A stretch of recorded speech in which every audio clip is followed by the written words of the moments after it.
مرقة الخضروات بصراحة ولازم نعترف إن لما بنحطها في وصفات تمام بنلاقيها بتغير طعم الأكل بتخليه تحفة. علشان كده قلنا نعملها بدل ما نتحرم منها علشان بتبقى مش صحية.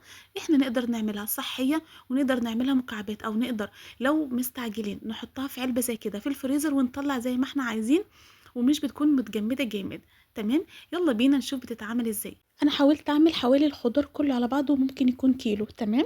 بطاطس وكوسة وجزر. تمام. ومعانا بصل ناشف وبصل اخضر وفلفل الوان ولو عندك كمان حار وطماطمتين ومعانا من الخضره بقدونس وشبت وكمان سبانخ.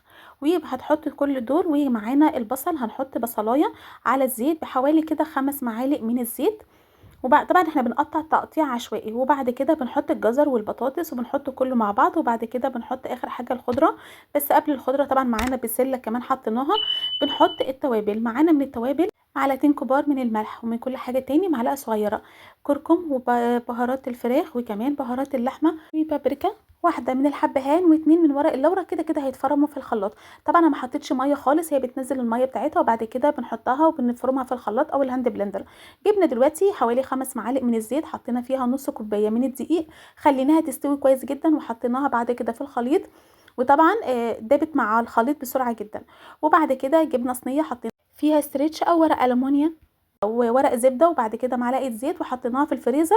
لو هتحطيها في علبه على طول تمام يعني مش محتاجه النقطه دي تعمليها لكن لو هتعملي تقطيع زي ما احنا عملنا كده هتحطيها في الفريزر ساعتين 3 4 لحد ما تجمد معاكي شويه مش بتجمد خالص. وبعد كده قلنا نجربها في الميه لانها فعلا دابت معانا والطعم هو. وبكده خلصت وصفتنا يا رب تكون عجبتكم ونتقابل ان شاء الله في وصفه جديده في اكل بمزاج مع توته.